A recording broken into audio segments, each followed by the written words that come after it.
A melodia do silêncio é a mais cruel de todas, pois ela ressoa com todas as músicas que nunca mais serão tocadas.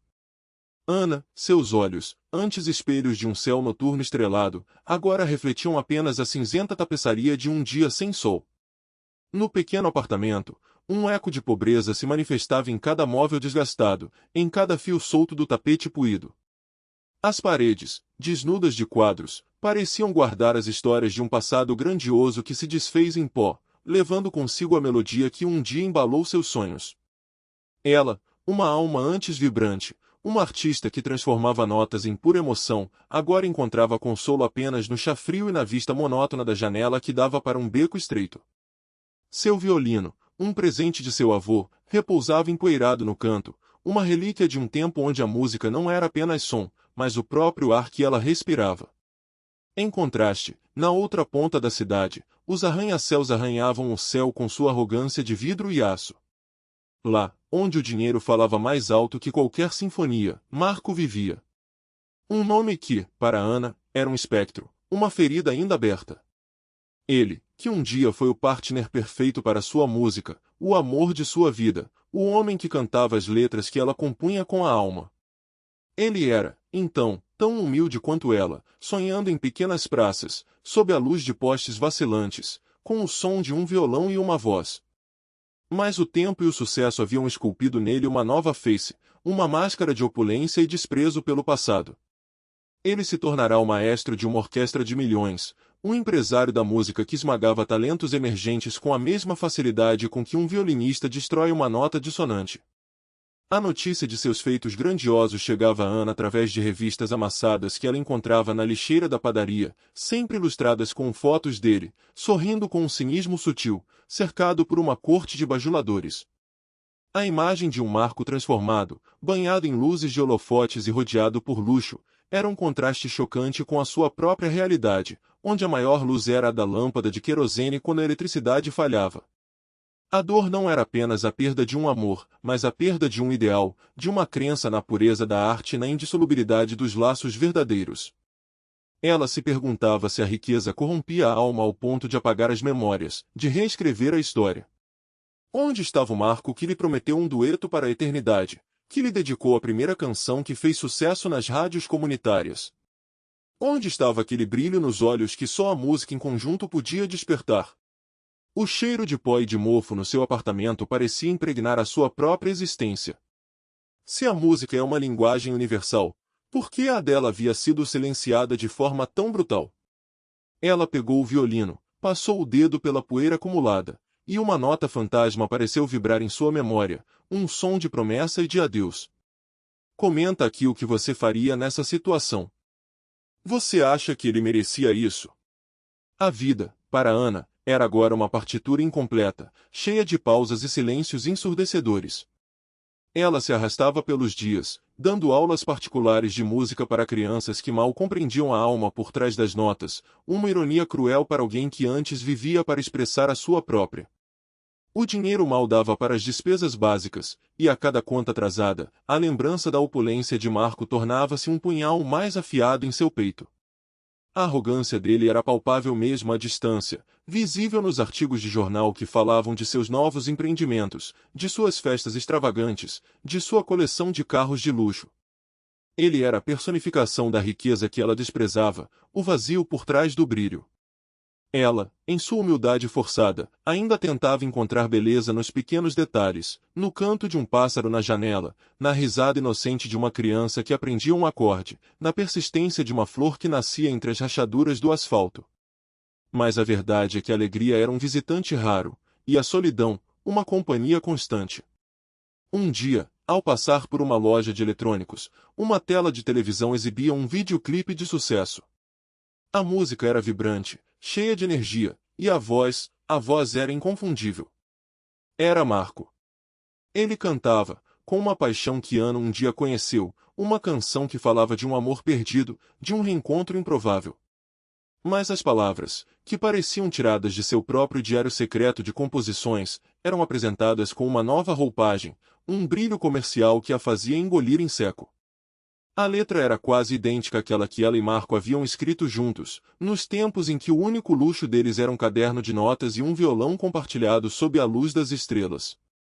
A canção, que eles chamavam de Melodia Esquecida, era a promessa de um amor eterno, um segredo só deles.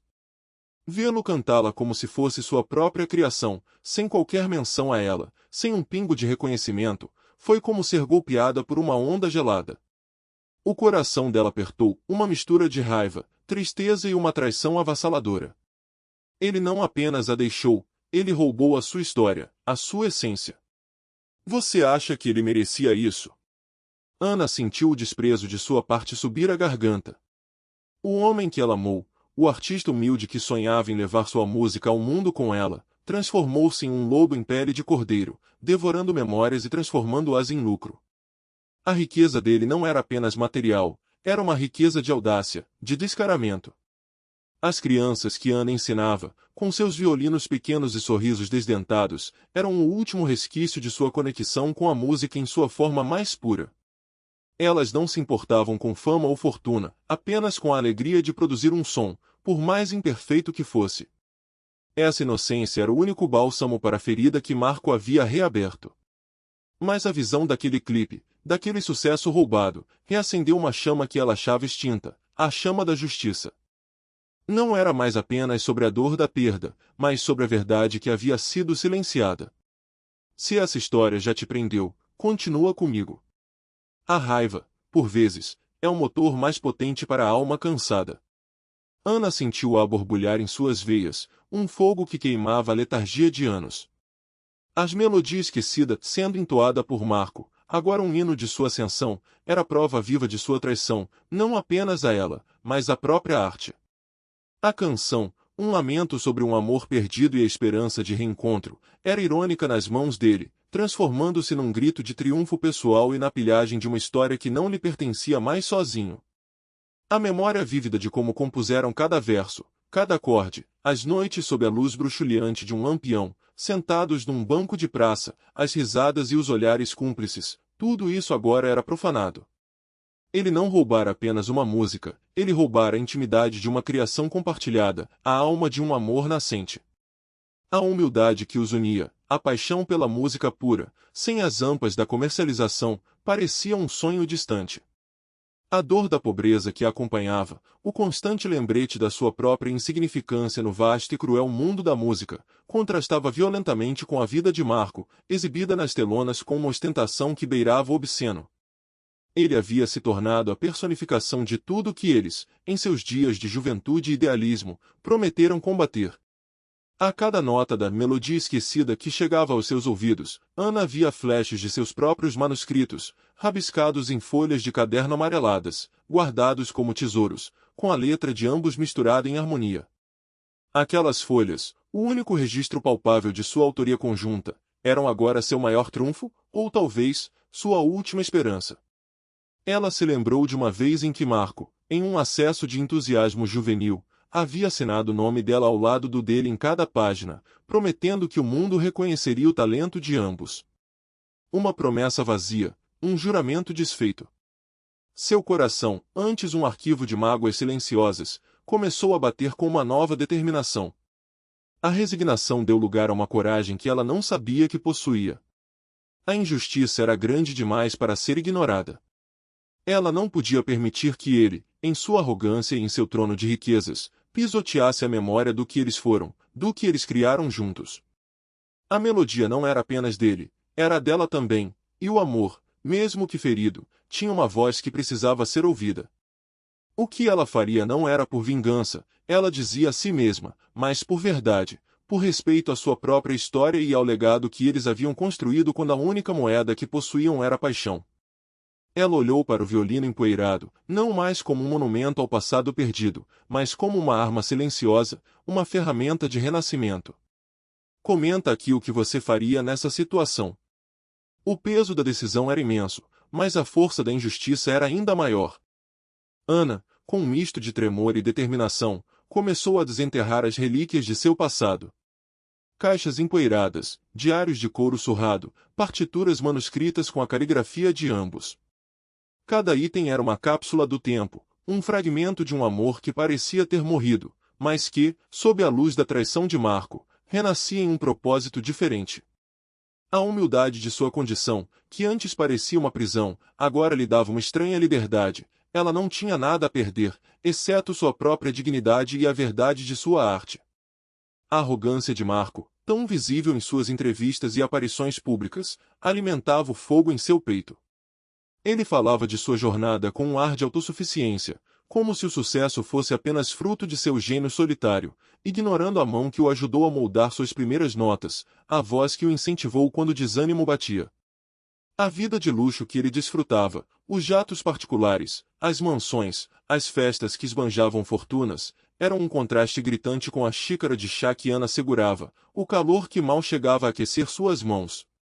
Ela relembrava as promessas sussurradas em noites estreladas, os planos de um futuro juntos, onde a música seria a ponte entre seus corações e o mundo.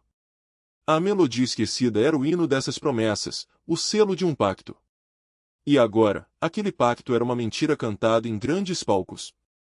O processo de reunir as evidências foi doloroso. Cada papel, cada foto, cada nota escrita era uma facada no coração, revivendo não apenas a alegria da criação, mas também a angústia da separação e a amargura da traição.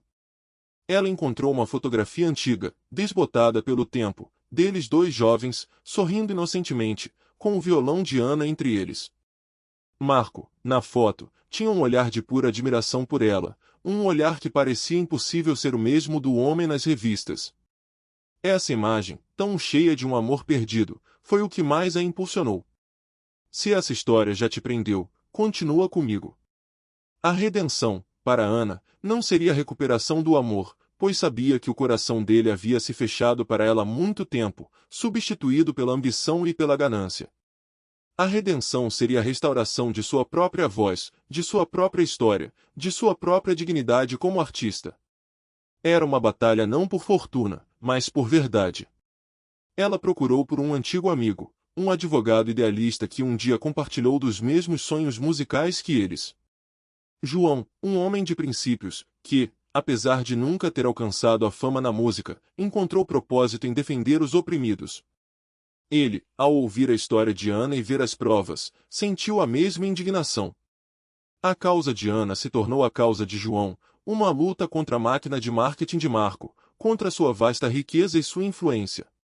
Ele sabia que seria uma batalha árdua, que a humildade dele seria subestimada pela arrogância de Marco. Mas a paixão de João pela justiça, e o amor pela música que Ana representava, o impulsionaram. João, com a testa franzida e um olhar que refletia a gravidade da situação, folheava as partituras amareladas, as letras rabiscadas. Cada palavra, cada nota, cada assinatura conjunta era um testemunho irrefutável da coautoria. A pobreza de Ana era evidente em cada detalhe de sua vida, contrastando brutalmente com a vida nababesca de Marco, mas sua verdade era sua maior riqueza. João explicou-lhe a complexidade legal, a força dos advogados de Marco, a batalha de David contra Golias que se avizinhava. O escárnio e o desprezo que Marco sentiria ao ser desafiado por sua ex-parceira humilde eram quase tangíveis. Ele a via como uma sombra do passado, uma figura insignificante, e a ideia de que ela ousaria questionar seu império seria, para ele, um insulto à sua grandiosidade. Mas Ana, munida de uma coragem que vinha de um lugar profundo de seu ser, um lugar que o amor ferido e a dignidade violada haviam forjado, estava pronta para a luta. Ela já havia morrido para Marco há muito tempo, agora, ela renasceria.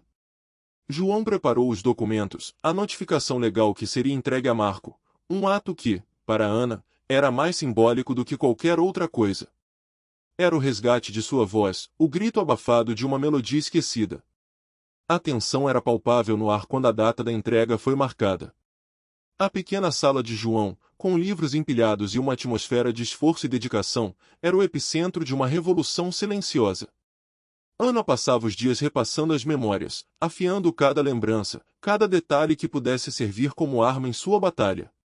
Ela revia vídeos antigos de suas apresentações, sorria com a ingenuidade de seus primeiros shows, e via a transformação de Marco, de um jovem idealista para um empresário frio e calculista. A ideia de confrontá-lo, de estar novamente no mesmo ambiente que o homem que um dia foi seu tudo, trazia um misto de medo e excitação. Mas a convicção de que estava fazendo a coisa certa a mantinha firme. Chegou o dia da entrega dos papéis. João havia arranjado para que fosse feito durante um evento de gala, uma grande premiação da indústria musical, onde Marco seria homenageado por sua contribuição à arte, ironicamente, no mesmo dia em que Melodia Esquecida receberia um prêmio por melhor composição do ano. A cena era como algo saído de um filme: holofotes, flashes, tapete vermelho, a elite da música em seu habitat natural de ostentação e autopromoção. Ana estava lá, disfarçada na multidão, uma figura discreta em meio ao brilho ofuscante. Ela observava Marco, no centro das atenções, sorrindo para as câmeras, a personificação do sucesso e da arrogância. Quando o envelope foi entregue a ele no auge de seu discurso de agradecimento, em plena luz dos holofotes, o sorriso em seu rosto vacilou. Seus olhos, antes cheios de triunfo, escureceram ao ver o nome de Ana e de João no documento. O burburinho se espalhou como fogo. Mas o que ninguém esperava, o que sequer Ana ou João podiam prever, foi a reação de Marco. Em vez de raiva ou desprezo, uma expressão de perplexidade profunda se espere. Seus lábios tremeram, e antes que pudesse recompor-se, um de seus seguranças, em pânico, correu para ele, sussurrando algo urgentemente. Marco, ignorando o microfone, virou-se bruscamente, com o rosto pálido e os olhos arregalados, não para o documento de Ana, mas para a tela gigante atrás dele, onde a imagem de um palco vazio, sob um holofote solitário, começava a ser exibida. Uma imagem que parecia diretamente ligada à história da Melodia Esquecida, mas que era acompanhada por uma legenda que ninguém esperava, em memória de... O mundo parou. Não era a raiva ou o desprezo que Marco esperava, mas um choque que se espalhava em ondas por toda a sala, contagiando a Ana e a João. A imagem na tela gigante se solidificou, um palco antigo, um violão solitário sob um foco de luz, e a legenda, agora em letras maiores e mais claras, em memória de Beatriz Sampaio, coautora de Melodia Esquecida. O nome de Ana sequer aparecia. O golpe foi duplo, cortando a respiração de Ana e fazendo-a cambalear. Marco, com o rosto ainda pálido, parecia ter perdido toda a sua arrogância. Sua postura se encolheu, e ele fixou o olhar na tela como se estivesse vendo um fantasma. A transformação de seu semblante era tão abrupta que a multidão de repórteres e celebridades, antes sedenta por um escândalo, agora murmurava em confusão e curiosidade. O que significava aquilo? Quem era Beatriz Sampaio? Se você já está arrepiado, continua comigo. A dor no peito de Ana não era mais apenas pela traição de Marco, mas por uma nova ferida, a anulação de sua própria identidade. Quem era essa mulher, cujo nome aparecia no lugar do seu? Marco, por sua vez, parecia devastado. Não era a fúria de um homem desafiado, mas o desespero de alguém confrontado com uma perda profunda. Ele ignorou o microfone, as câmeras, os sussurros, e apenas se virou para o palco vazio, como se Beatriz Sampaio estivesse ali. A humildade de sua queda naquele momento, a completa destruição de sua persona pública, era um contraste cruel com a imagem de invencibilidade que ele sempre projetara. A confusão era geral. João, com um nó na garganta, tentou puxar Ana para fora do caos crescente, mas ela estava paralisada. A melodia, que agora começava a tocar suavemente no fundo, a própria melodia esquecida, parecia um requiem, não apenas para o amor, mas para a verdade. A voz de Marco, outrora tão cheia de vida, agora soava distante, quase um lamento. O que você faria no lugar dele? Marco desceu do palco, quase tropeçando, e desapareceu nos bastidores, deixando para trás um rastro de perguntas sem resposta. A premiação foi abruptamente interrompida. Ana e João, ainda chocados, foram arrastados pela correnteza de pessoas que saía do salão, cada uma com sua própria teoria. Para Ana, a imagem de Marco em desespero não trazia satisfação, trazia apenas mais dor, a sensação de que a história era muito mais complexa e dolorosa do que ela havia imaginado. Quem era Beatriz Sampaio e por que seu nome estava ligado à canção que ela e Marco haviam criado? A busca pela verdade havia acabado de começar, e parecia que ela não seria apenas sobre recuperar uma autoria, mas sobre desvendar um mistério. A promessa de justiça parecia agora um caminho ainda mais tortuoso, pavimentado com segredos e perdas que ela sequer imaginava. A canção de amor se tornará um enigma, e o silêncio de Marco, mais eloquente que qualquer palavra. O caos da premiação se transformou em um turbilhão de notícias e especulações. O nome de Beatriz Sampaio estampava as manchetes, e a queda de Marco, de ícone a enigma, era o tema de todas as conversas. Ana, no entanto, estava em um turbilhão muito mais pessoal e doloroso. O que havia acontecido? Quem era essa mulher? A dor da anulação de seu nome na coautoria da Melodia Esquecida era agora secundária a essa nova e avassaladora questão. A jornada de transformação de Ana, de uma vítima resignada a uma mulher em busca de justiça, agora se ramificava para um terreno desconhecido. Não era mais apenas sobre reaver o que lhe pertencia, mas sobre desvendar um passado que parecia deliberadamente oculto. Marco, o homem de ambição fria e arrogância calculada, havia revelado uma fragilidade inesperada diante do nome de Beatriz. Aquele vislumbre de dor genuína nele era o mais perturbador de tudo. Comenta aqui o que mais te tocou até agora. João, o advogado fiel, estava igualmente aturdido. Ele tentava, com sua lógica jurídica, juntar as peças de um quebra-cabeça que parecia desafiar a razão. Eles sabiam que a única forma de obter respostas seria confrontar Marco diretamente, mas ele havia se isolado completamente após o incidente. Sua mansão, antes palco de festas extravagantes, agora era um santuário de silêncio e mistério. Ana se lembrava de Beatriz apenas vagamente, uma colega de conservatório que havia morrido jovem, há muitos anos. Uma pianista talentosa, mas que nunca havia tido contato com a melodia esquecida. A memória dela, tênue e embaçada, não se encaixava na narrativa da canção. A social e moral contraste entre Ana e Marco persistia, mas agora com nuances mais sombrias. Ele, em sua torre de marfim, parecia lidar com uma tragédia pessoal. Ela, em sua humildade, carregava o peso de uma verdade distorcida e de um passado que se recusava a ser revelado. A busca pela verdade se tornou mais urgente, menos sobre a vingança e mais sobre a compreensão. A melodia esquecida, antes um hino de amor e promessa para Ana, era agora um hino de mistério e luto. Ela se perguntava se Marco havia se tornado arrogante e distante como uma forma de lidar com essa outra perda, se sua riqueza era uma tentativa de preencher um vazio que nada podia aplacar. A música, que um dia foi a linguagem do amor, agora parecia a linguagem do sofrimento compartilhado. Ana pegou seu violino, tirou a poeira, e tocou as notas da melodia esquecida suavemente, mas com um novo tom de melancolia e questionamento. Ela não sentia mais a raiva pura, agora, sentia uma complexa mistura de pena, confusão e a urgência de desvendar a verdade. A emoção de Marco no palco, a forma como ele desabou ao ver o nome de Beatriz, indicava que havia uma história mais profunda, um segredo que ele carregava consigo, e que, de alguma forma, estava interligado ao seu próprio destino. A semana que se seguiu foi um tormento de incertezas. Ana e João tentaram de todas as formas entrar em contato com Marco, mas ele havia se fechado em um silêncio impenetrável. A imprensa especulava sobre um colapso nervoso, sobre uma farsa para desviar a atenção do processo de direitos autorais, mas Ana sabia que a dor que vira no rosto de Marco era real. A transformação de seu coração, antes endurecido pela mágoa e desprezo, começava a se suavizar com a intriga e uma estranha empatia. Ela se lembrava de quando Marco perdera a mãe, ainda na juventude, ele havia se isolado da mesma forma, encontrando consolo apenas na música. Será que a menção de Beatriz evocava uma dor semelhante? João, incansável, conseguiu uma audiência com um dos assessores mais próximos de Marco, um homem de confiança chamado Luís, que parecia exausto e carregava um fardo semelhante ao do patrão.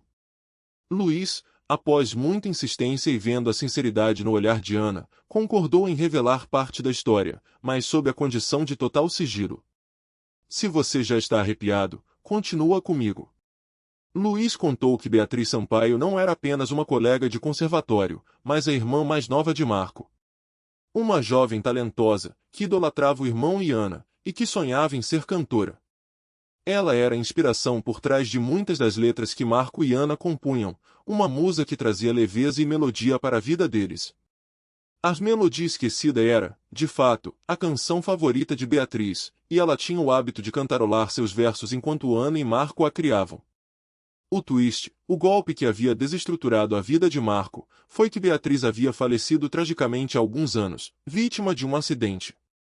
Marco, em sua dor avassaladora e culpa, havia prometido a si mesmo que manteria o legado dela vivo. Ao fazer sucesso com a música, ele sentiu a necessidade de honrá-la, de alguma forma, mesmo que isso significasse ocultar parte da verdade, obscurecer a participação de Ana, o que ele fizera com grande remorso. A homenagem na premiação era uma forma de redimir essa dívida de culpa com a irmã, um ato de penitência. O nome dela na tela não era para roubar a autoria, mas para que o mundo soubesse que Beatriz, a pequena Beatriz que amava música, também fazia parte daquela melodia. A revelação atingiu Ana como um raio. O desprezo que ela sentia por Marco desmoronou, substituído por uma avalanche de emoções complexas. A arrogância dele era uma fachada para uma dor incomensurável, sua riqueza uma tentativa vazia de preencher o buraco deixado pela perda da irmã. A humildade de sua própria situação não era mais um peso, mas uma ponte para a compreensão do sofrimento alheio. O contraste social e moral, antes tão nítido, agora se desfazia em uma teia de tragédia e erro humano. Ela não sabia mais o que pensar, o que sentir. O que você faria no lugar dele? Marco não havia roubado a canção por ganância, mas por um amor dilacerado, um amor por sua irmã que o consumia. A verdade, revelada em sussurros por Luís, ecoou na alma de Ana com uma força sísmica. O mundo dela virou do avesso. Marco não era o vilão ganancioso que ela pintara em sua mente, mas um homem atormentado pela perda, por uma culpa esmagadora. A transformação de seu desprezo em compreensão, a lenta dissolução de sua raiva em uma profunda melancolia, era a jornada emocional mais intensa que ela já havia vivenciado. A arrogância que ele exibia era uma armadura, um muro erguido para proteger um coração em ruínas. A melodia esquecida não era um roubo, mas um memorial. Ana se lembrou de Beatriz, a menina de olhos curiosos e riso fácil, que sempre pedia para ouvir a canção deles. A imagem de Beatriz cantando a melodia, antes de dormir, veio à tona com uma clareza dolorosa. A dor de Marco tornou-se palpável para ela, e a sua própria mágoa, embora ainda presente, parecia pequena diante da vastidão do sofrimento dele. Comenta aqui o que mais te tocou até agora. João, o advogado, sentiu a complexidade da situação.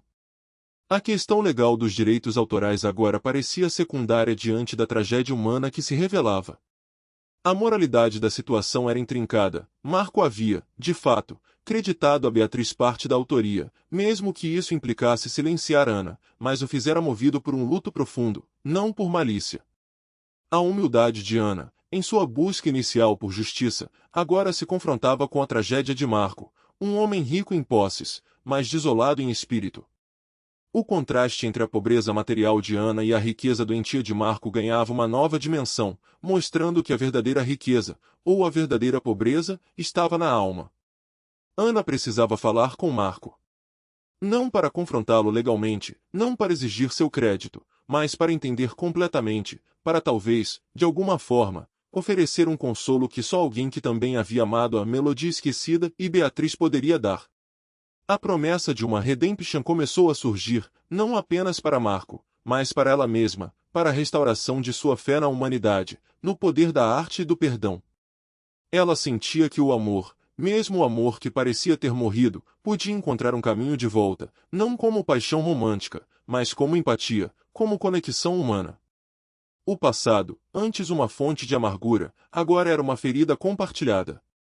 Ela pediu a Luís que marcasse um encontro com Marco.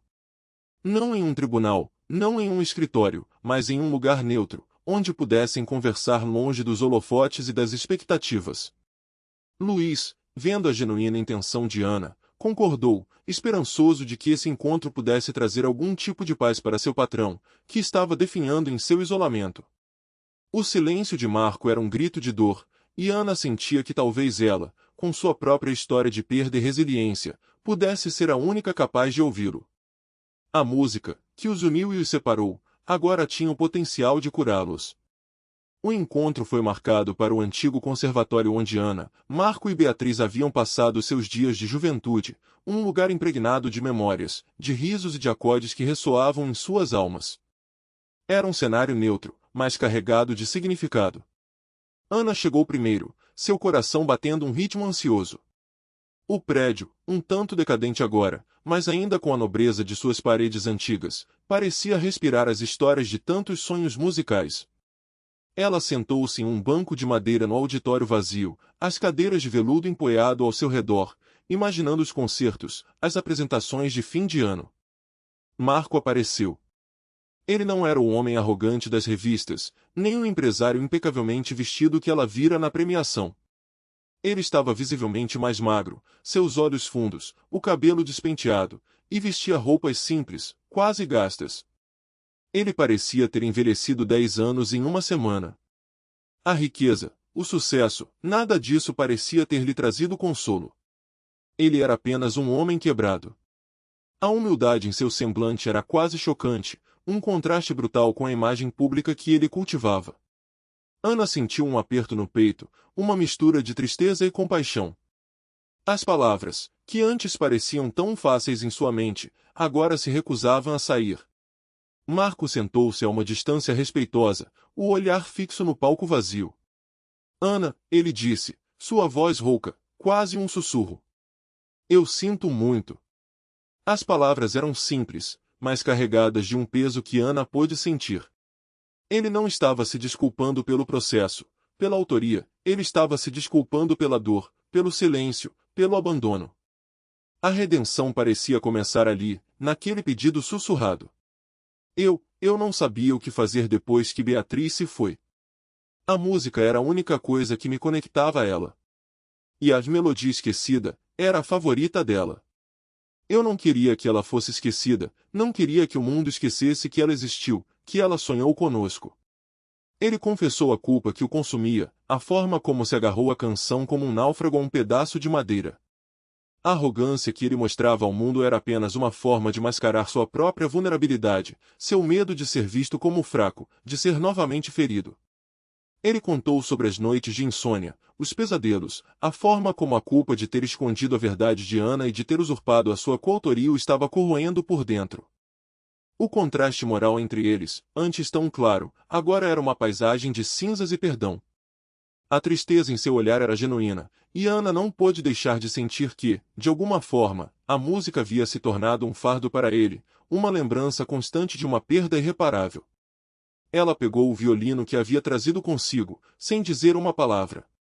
Começou a tocar a melodia esquecida, mas não como um lamento, nem como uma acusação. Tocava com a ternura de uma lembrança compartilhada, com a suavidade de um reencontro, adicionando nuances que só eles três conheciam, as variações que Beatriz adorava.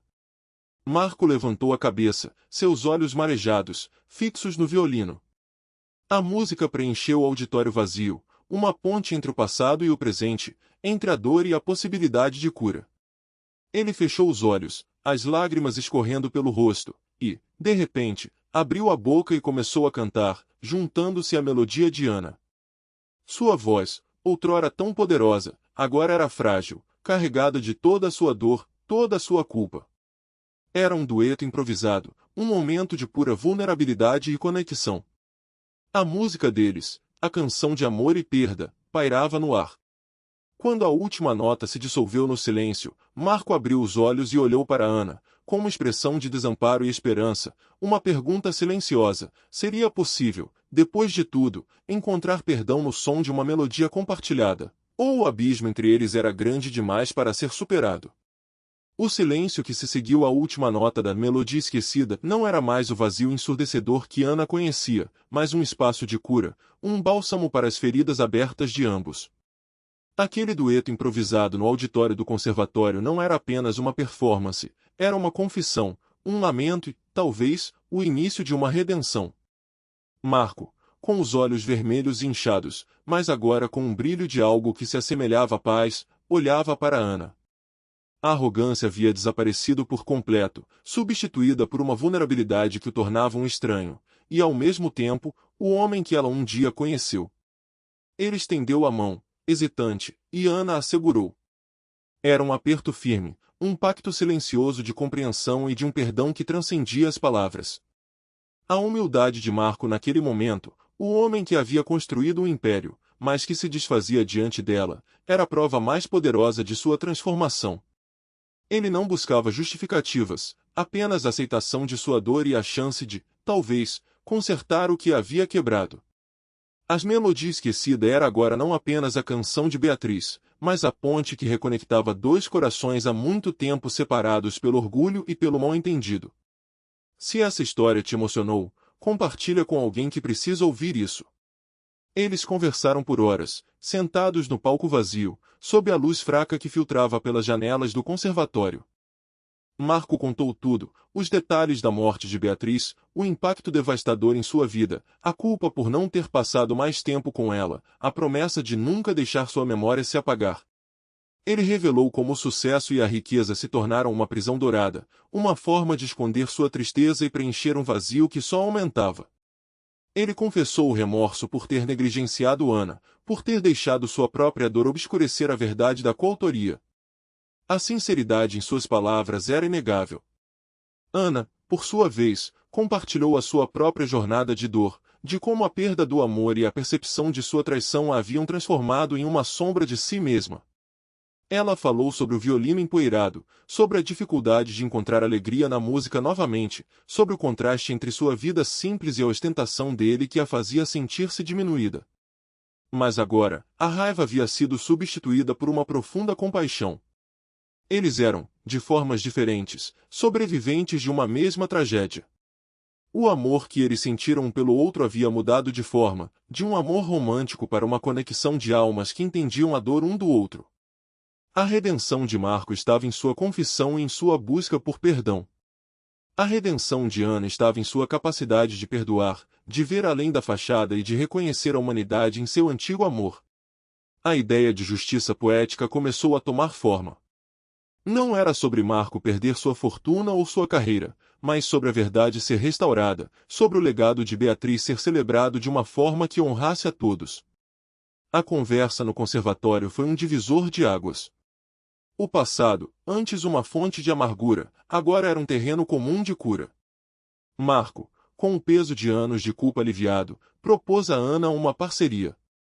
Não mais como amantes, mas como artistas, como amigos que compartilharam uma história e um luto. Ele queria que a melodia esquecida fosse relançada, desta vez com os créditos adequados, celebrando a coautoria de Ana e a inspiração de Beatriz. Mais do que isso, ele queria criar uma fundação em nome de Beatriz para apoiar jovens talentos musicais de comunidades carentes, um projeto que resgataria a humildade de seus próprios começos e daria voz a outros que, como eles, sonhavam em meio à adversidade. Ana sentiu uma onda de emoção. A redenção de Marco era completa. Ele estava não apenas reconhecendo seu erro, mas transformando-o em algo positivo, um legado de amor e apoio. O arrependimento dele era profundo, e suas ações, a prova irrefutável de sua mudança. A justiça poética se manifestava não na punição, mas na reconstrução. A riqueza dele, antes um símbolo de sua arrogância, agora seria um instrumento de transformação. Comenta aqui qual parte mais te tocou. Eles passaram as semanas seguintes trabalhando juntos, não mais em segredo, mas abertamente. A humildade de Ana era um contraste inspirador para Marco, lembrando de suas próprias raízes, do tempo em que a música era pura e desprovida de interesses comerciais. A fundação de Beatriz Sampaio foi lançada com grande alarde, e o primeiro evento de arrecadação de fundos foi um concerto especial, onde Ana e Marco se apresentaram juntos. Era a primeira vez em anos que eles subiam ao palco como parceiros. A atmosfera era diferente de qualquer outra que eles já haviam experimentado. Não havia mais a pressão da fama ou a busca por riquezas. Havia apenas a música, a verdade e a memória de Beatriz. Ana, com seu violino, e Marco, com sua voz, tocaram a melodia esquecida para uma plateia emocionada. Desta vez, no telão atrás deles, a letra da canção era acompanhada pelas imagens de Beatriz, ainda criança, sorrindo e cantando, e, ao final, a mensagem, em memória de Beatriz Sampaio, e em celebração à coautoria de Ana e Marco, dois corações unidos pela música. As lágrimas escorriam pelo rosto de Marco enquanto ele cantava, uma libertação de toda a dor reprimida. A voz de Ana se uniu à dele em uma harmonia perfeita, não apenas de notas, mas de almas que haviam encontrado perdão. A plateia, a mesma elite da indústria musical que havia presenciado a queda de Marco, agora aplaudia de pé, comovida pela sinceridade e pela beleza daquele reencontro. O amor, que Ana achava ter morrido, havia renascido em uma nova forma, mais profunda e resiliente. Era o amor pela música, o amor pela memória de Beatriz, e o amor pela humanidade que os conectava. O concerto foi um triunfo não de fama ou fortuna, mas de autenticidade e emoção. A história de Ana, Marco e Beatriz ressoou com o público, tocando corações e mentes. As Melodia Esquecida, relançada com os créditos corretos e uma nova roupagem acústica, subiu novamente nas paradas, desta vez não por marketing agressivo, mas pela pura força de sua narrativa de amor e redenção. O dinheiro gerado pelos royalties da canção, e as doações do concerto, foram integralmente destinados à Fundação Beatriz Sampaio. A visão de Marco, antes turvada pela dor e pela ganância, havia se clareado. Ele dedicou grande parte de seu tempo e sua fortuna para o projeto da fundação, transformando sua arrogância em humildade, sua busca por poder em busca de propósito. Ana, com seu violino, tornou-se a diretora artística da fundação, encontrando um novo sentido para sua própria música. Ela não apenas ensinava, mas inspirava, compartilhando sua história de superação e a resiliência da arte. O contraste entre a pobreza e a riqueza, que um dia os separou, agora se tornava uma ponte. A humildade de Ana e a nova humildade de Marco se uniram para criar um legado duradouro. Se quiser mais histórias assim, se inscreve agora no canal. O projeto cresceu, oferecendo bolsas de estudo, instrumentos e oportunidades para jovens músicos que não tinham acesso ao mundo da música profissional.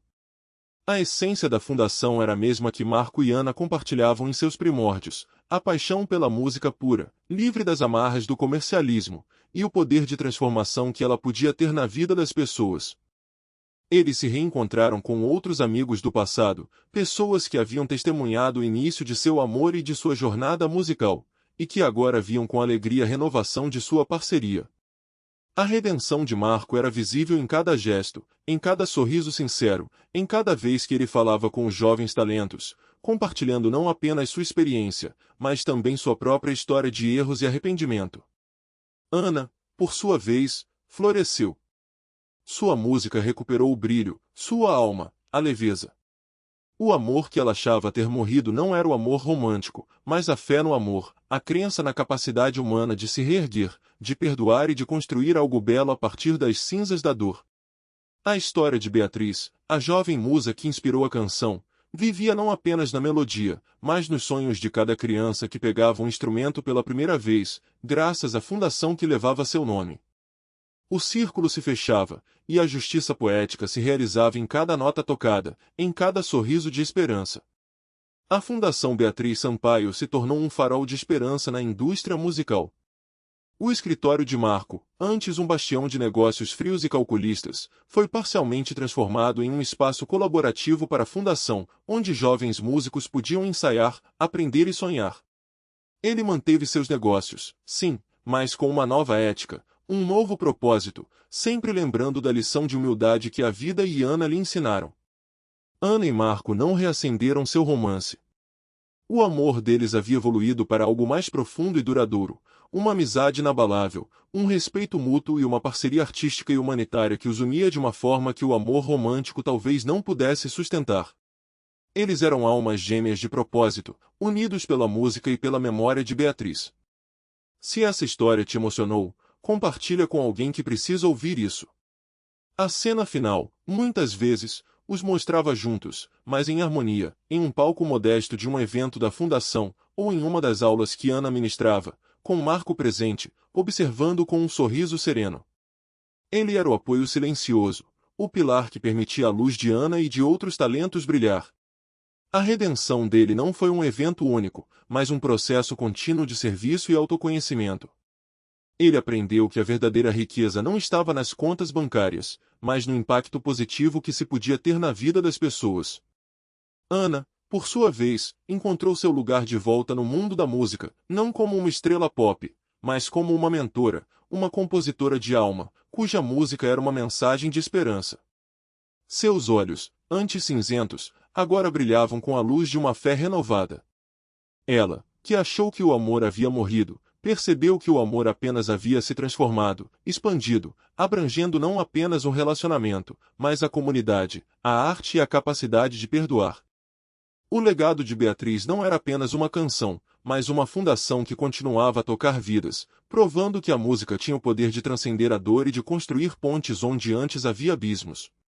A história dele se tornou um testemunho para todos os que buscavam um segundo ato, uma chance de redenção, de encontrar propósito na dor. Anos se passaram. A Fundação Beatriz Sampaio cresceu, e centenas de jovens músicos encontraram ali sua voz e seu caminho.